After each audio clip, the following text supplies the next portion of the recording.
That evening, after the Inquisitor's departure, the kitchen had put in just a bit of extra effort. Drill and Jarrix had both been treated to spit roast with some actual spices being used for once. It wasn't what Tom would call spicy, at least Saf didn't think so. But with the knowledge that they could just order from the big cities, they could get away with using what they had at least. Tom had decided to make a small pot of some kind of stew that he believed was actually a touch spicy. Jackie had claimed to love it. The amount of water she suddenly needed would seem to dispute it, though. For the rest of them, they munched on pies, courtesy of Essie in the kitchen. A simple pastry base baked in the oven, filled with venison stew, and a lid of the pie made up of thinly sliced, cured venison.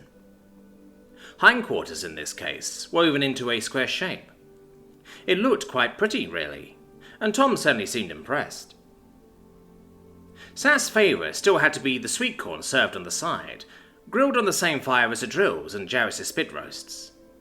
It just went so well with a bit of melted butter, which they could also use more readily now. They had never really gone hungry at the keep, but certain things they could make themselves and others had to be bought. And if you wanted to turn a profit, then keeping expenses down was imperative. I like having money and connections, Saf just mused as she dug in. The upgrade in food might also have a little bit to do with the fact there were only around half the heads to feed at the keep now. The dragons had all left, save Jarrix and Adril. But Zarko and Redexi were welcome at their table any time, that much was assured. Well, they all were, technically. But at worst they had been looking at feeding 3 large dragon crews. 5 if the medium-sized reds were also there. Just making the amount off food every day had put quite the strain on the kitchen, and the poor sods on kitchen duty each day. I could live like this, Bo rumbled happily, as she munched on the corn cob, getting rather messy in the process. Even if you have to do woodworking, Fo jested, as she too bit down juices, spraying all around. Collinger said I could make some spears for training with if I prove that I can make a joint with the little decorating axe he has. Could I have a bit more of the pie, please? It's not a decorating axe, Saf chuckled, as she cut her piece of pie and handed it down, to Bo's excitement. Here we are. This is great. So crumbly. Who made it? Essie. She's the pie master around here, Saf responded, peering at Essie out of the corner of her eye, the older Huntress pretending to not hear. Thanks, Essie. These are great, the greenhorn called out, looking down the table and giving an appreciative nod. Yeah, really damn good, Fo echoed, as she finished her second sweet corn. Do you think you could put corn in it? Oh, I don't know. Maybe. There are some apple trees in the forest near the outskirts. I will have to make some apple pies before winter, Essie replied with a warm smile, taking the praise to heart. Oh, that sounds delicious. Tom, have you brought some magic fruits too? Fo asked away, as she grabbed another cob from the bowl on the table. I don't think so, really. Maybe I should have thought of that. Do you have... Right, yeah, that's a problem. Berries on straws? Shit. They're grown down near the ground, and a red sort of look like a little cone. A berry on a straw? Like what, or grass or something? Sapphire questioned between bits. She had rather hoped he would rattle off a list of berries he had or something, but no matter. Money could solve that problem if he had to.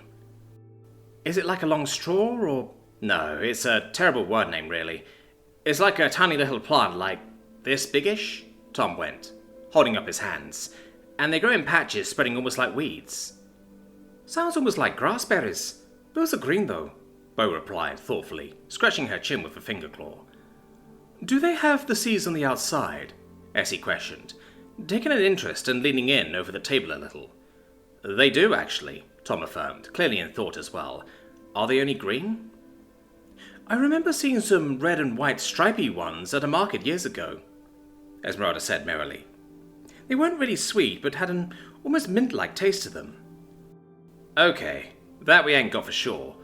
Blueberries? Tom tried, sounding unsure of what to expect. What kind? Saf just answered with a chuckle. I really like Delmont blues. They have a great tang to them. Sounds like maybe a box of berries or two should be on the shopping list, Essie chuckled, probably quite willing to undertake that responsibility. At least, if Saf knew anything about the warm-hearted woman. Big berries don't last that long, but it is their season in the forest. We can see what we can find here and there, Saf offered. Chances of getting to go foraging probably weren't great with all the things going on, but a girl could dream, couldn't she? We could go to the big patches of red relics. You know, the ones that like to grow in the valley, about 20 minutes that way? Essie added helpfully, pointing over Tom's shoulder. Saf caught the human almost starting to turn around to look behind him, before he quickly turned back to his plate, probably hoping nobody saw. They are so sour, though, Fengi complained, clearly distraught at the idea. They did often use those berries for trail mix. They were easy to find and dried well enough, but Fengi was right. Even at the best of times, they were really quite tart, especially if you didn't pick them just before winter. Which did sort of make the drying thing hard. They needed frost to sweeten up a little. Sounds almost like bird berries, Tom snickered, finding that funny for some reason, as he hunched a bit lower, looking around at all of them, apparently expecting someone to smack him. It took them all of a second to work out what shitty pun the human had made this time. "Oh, you bitch," Saf let out as it clicked. "Jackie, smack him for me." Jackie obeyed, giving him a gentle slap across the back of the neck, before looking back up to Saf with a wide grin on her face. "What for?"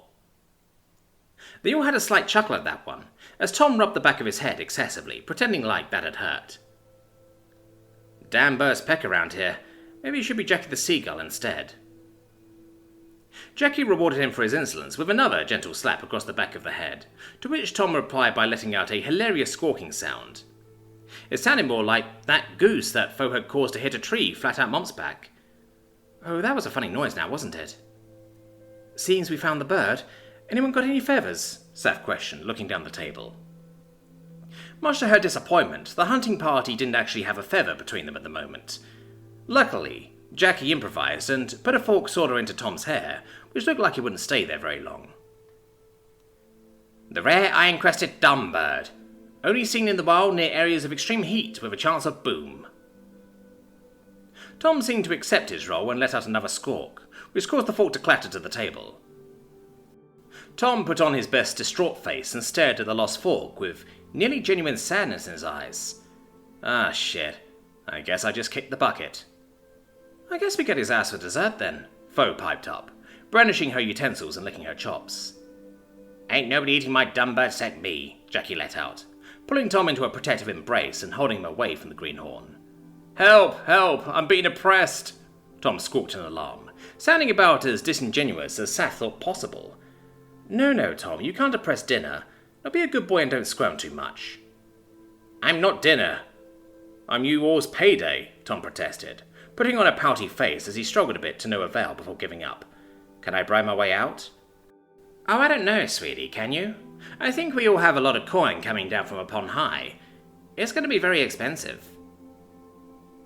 As if on cue, Dakota stood up at the Bismarcky table. The Nook was sitting in her high chair once more, notably with quite a bit of extra padding around her back, but she was there, which counted for a lot, really. They had the whole ruling family back at last, a sure sign things were going to be improving moving forward. "Could I have your attention, please?" Dakota shouted out, gaining everyone's attention, as the chatter died down among the tables in the torchlit hall. The warm glow of licking flames from the fireplace behind the Bismarcky's silhouetted Dakota, and cast her long dancing shadow upon the ceiling. "I just thought a few words were in order. We have once more made it through in one piece. There was a price, yes," she began, turning to her mother with a sad but tender expression upon her face, the old lady reciprocating with a kind nod, smiling warmly as Dakota turned back to the hall and raised her finely engraved wooden mug. "But we are still here." The hall echoed her cheer as mugs were raised. It was mostly water, but the sentiment still counted for something. "But as Tom has tried to teach some of us, regardless of if we knew it already," she carried on a touch jokingly, giving the human a glance, "hard work pays off, and we have worked very hard this year." "Hell yeah, we have," Foe muttered to herself. Bo rolled her eyes as Saf sighed just a little bit. Kids. "So, it's time for Payday. Now I want you all to remember that much of this is the fruits of our labour, and the Flaxlands family, unwillingly of course. The Inquisition waiving this year's taxes certainly played its part too, But without further ado, this year's share comes to 32 gold and 6 silver. And I think that calls for some celebration, for you all earned it. The gilded Huntress finished, giving them all a stern nod and looking around with a steely-eyed determination, a smile on her face as the mugs were raised once more, especially at the guards' table, where things got a little rowdy already. Holy shit, we're rich. We're actually rich, Saf chuckled to herself, looking around at the astonished-looking Huntresses.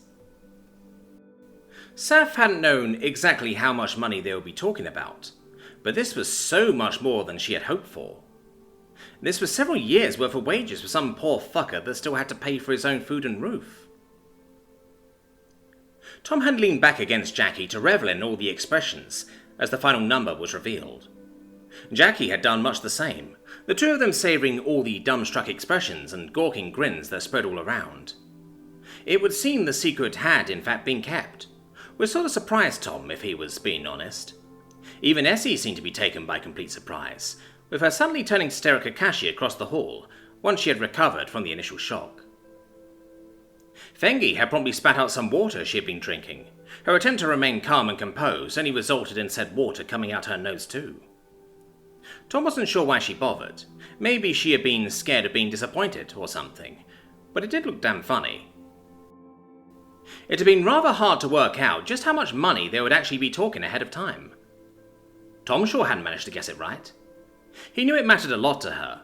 She had told him so herself way back when they had gone swimming. She had always been poor, dirt poor even. Now she was about to receive 2 or 3 times a year's salary for a trader's escort in one go. In back home money, that had to be something like 150 grand US or something. He knew it didn't really translate, but still. He was damn sure she could buy a quite nice house for 64 gold in the city if she wanted. He had a feeling that the people of the keep would probably not be too eager to leave, even with all the danger that had come their way, and was likely to do so in future. Looking around, the looks on everyone's faces were certainly best described as revelry, Balathon having managed to drag Maiko up onto their table for a little dance, much to the other guards' amusement. Tom took a look over to where Ray was sitting at the end of the table. She had been rather quiet as they talked so far, seemingly happy to play the third wheel to a friend group as per usual. Right now, though, she was staring at Dakota, who was still standing and surveying the hall with a proud grin on her face. Tom couldn't really move over to try and poke her to see if she was still with them, since Jackie hadn't thought to let go of him yet, which was getting a little uncomfortable by this point, if he was being totally honest. Saf did seem to pick up on it, though, after she followed his stare. "So, Ray, how'd you let Miss Marty keep?" the racer questioned, leaning over as Ray's attention switched to her, her expression still blank with her jaw hanging a little. "I'm getting 30 gold. 32, I think, actually, and a couple of silver," Saf clarified with a bit of a jest, giving the older woman a wink. Ray just grabbed the nearest thing to hug, which just so turned out to be Fengi, who hadn't quite recovered from the shock either. Being squeezed tight did seem to knock her out of her stupor, though. "Oh, hi. Thanks, Ray. It's all right," the young Huntress went, starting to stroke Ray, seemingly more on reflex than anything else, as the cripple started sobbing slowly. Maybe that was all a bit much, Tom concluded, quite safe in the knowledge that those were tears of happiness rather than sorrow. There wasn't anything wrong with that. It had been a wild ride these last few weeks. "If you should be hugging anyone, I guess it would have to be Tom or Essie. They brought home the meat this year," Saf said with a warm smile, watching the two hug. "Oh, please, don't let getting stabbed be the best thing I've ever done. That would be embarrassing," Essie protested with a laugh, clearly not too upset. "Hey now, you need to learn how to sell it. Local Huntress manipulates noble shithead into a fit of anger, costing her and her skank family thousands of gold." "She's right, you know. She did only stab you because she worked out the whole cousin fucking thing," Tom chuckled, as Jackie let out a rather obscene sound he had definitely heard before. That earned her a smack from Saf, as they both started laughing together. "I guess that is one spin to put on it," Essie replied, her expression turning a little forlorn as she looked to Fengi, who had still not been let go. Ray was still sobbing quietly against the young Huntress. "Just give her a minute, she'll be fine." "Oh, I don't know whether to laugh or cry either," Fengi let out with a bewildered expression that betrayed that she was probably telling the truth. "I've never had money like this either. I kinda want to buy a coat or something, maybe a nice hat. Careful you don't end up looking like a travelling musician, green feather and all, Essie retorted, with a happy smile, as they both started chuckling a bit. I am so getting some drinks. Oh, Tom, remember that wild brew stuff they gave you at Deriva? Jackie then broke out, clearly having an idea. No, Tom protested, trying his best to sound unyielding as stone. It didn't really work. As Jackie tightened her grip a little, his attention shifting to not making any funny wheezing sounds.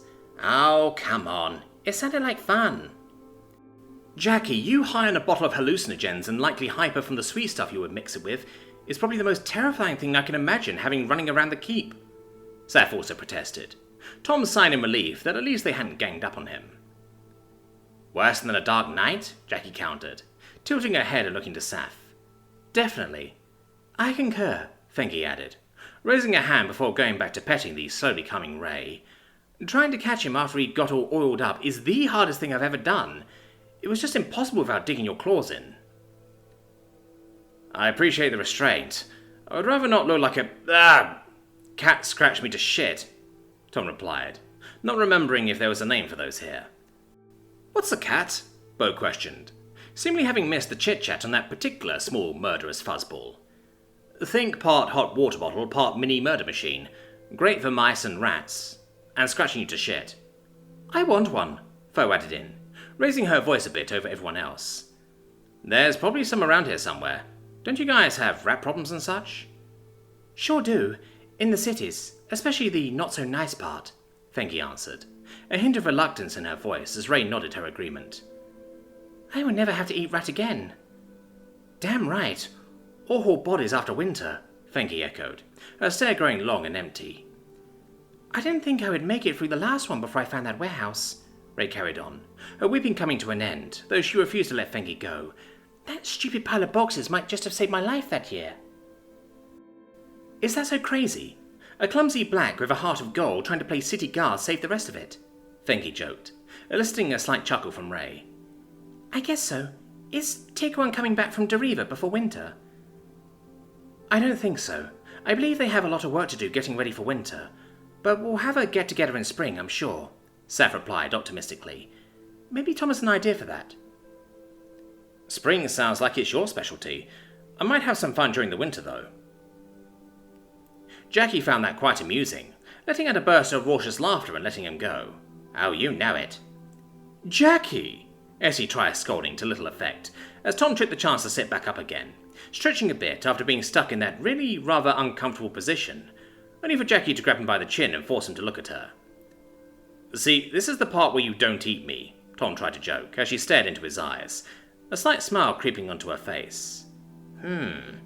Okay then, she snickered in reply, giving his nose a lick. But only for a little bit. I'm so getting that bottle. Oh, gods no. The decision was made to put hunting on hold, save for a few scheduled gathering trips and just enough hunting to get a touch of fresh meat to round out their menu for the rest of autumn. Not only did the keep have plenty of food stored away for the moment, but there was also a certainty that they could buy whatever they needed additionally for winter.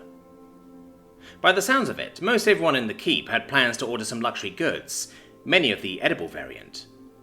The keep's kitchen supply of more luxurious food items like smoked hams, sausages and fruits, both preserved and fresh, was to be restocked and then some as well. They would be eating like kings this winter. They really had better things to do than hunting anyway, and Saf had ended up volunteering to help with the building. Her job had mainly ended up being hauling things around and keeping track of bow and foe, since she wasn't actually much good at woodworking, nor did she have any desire to learn. Foe had ended up taking to it rather well once she worked out that most of it was done with an axe, rather than a knife, and the fact you could race people when using a saw, which Saf did indulge her in a few times.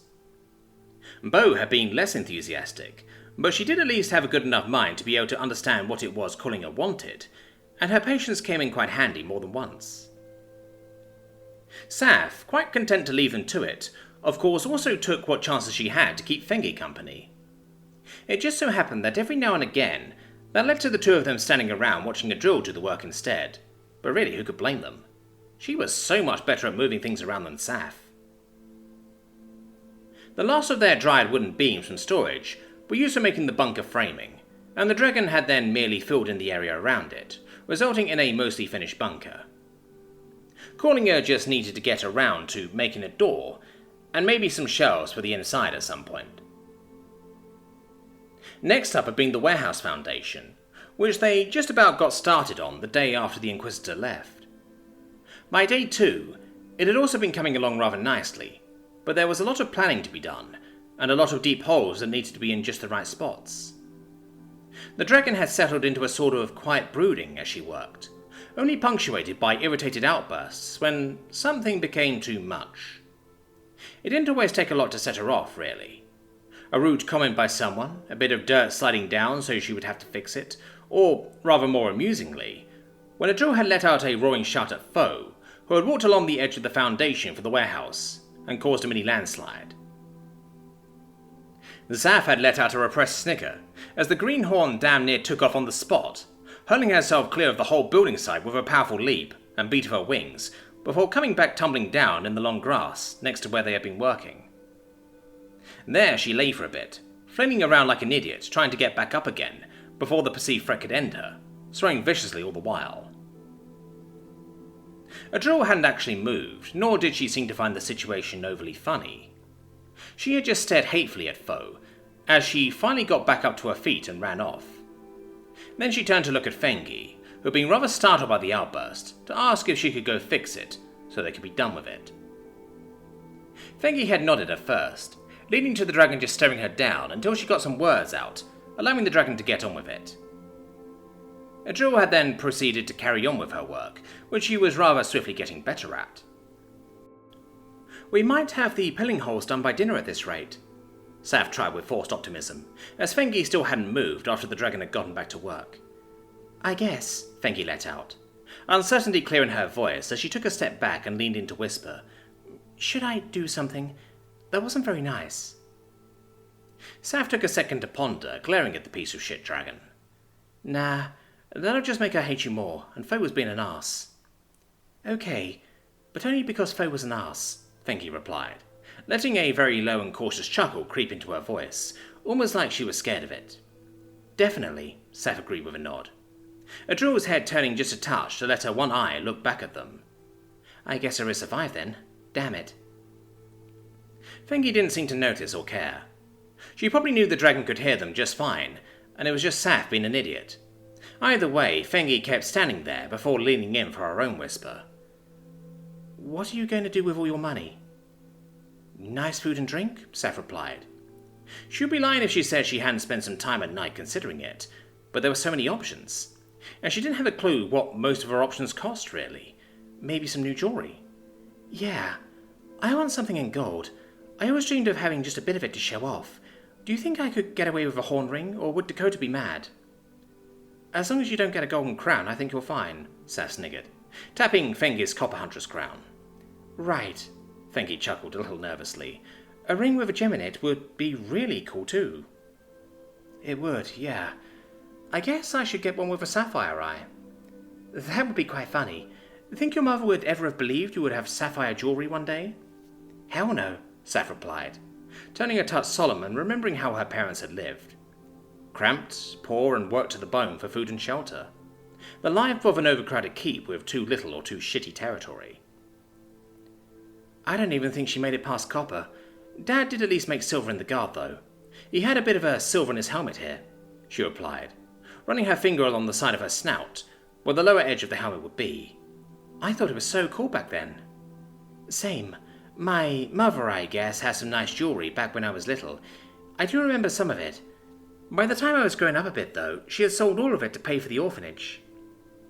"Life is shit at times," Saf replied, reaching her arm around to give Fengi a bit of a side hug. "Think she's still back in the capital?" "Who? Miss Doré?" "I'm sorry, I can't remember what she was called," Saf admitted, feeling a little ashamed. "It's fine. Not like I talk about it much. Yeah, that's her. I have no clue, though. She was both poor and old. Maybe, I guess." Saf stood there pondering the predicament for a second or two. "Think you could find her, maybe?" "Not a clue," Fengi admitted. "She might be at the orphanage still, or she could be in an entirely different city."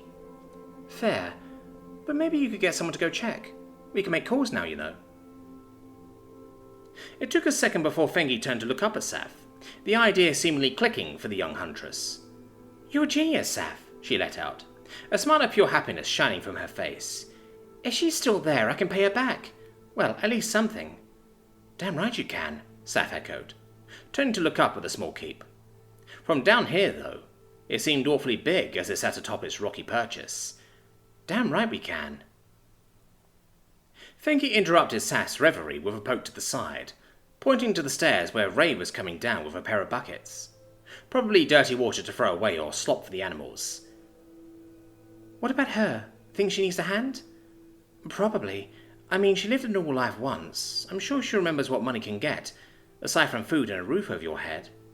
I mean, think she has folk back in the city too? I don't know, actually, Saf replied, trying to think for a second. She hadn't heard Ray mention anything like that. The only family she really talked about ever was her brother, who had run the jewelers she used to guard, and he was definitely dead, so not much to do there.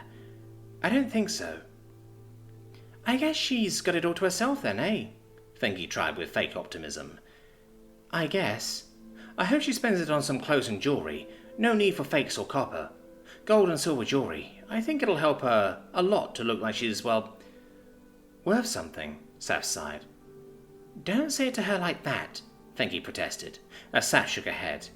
I know, but it's true.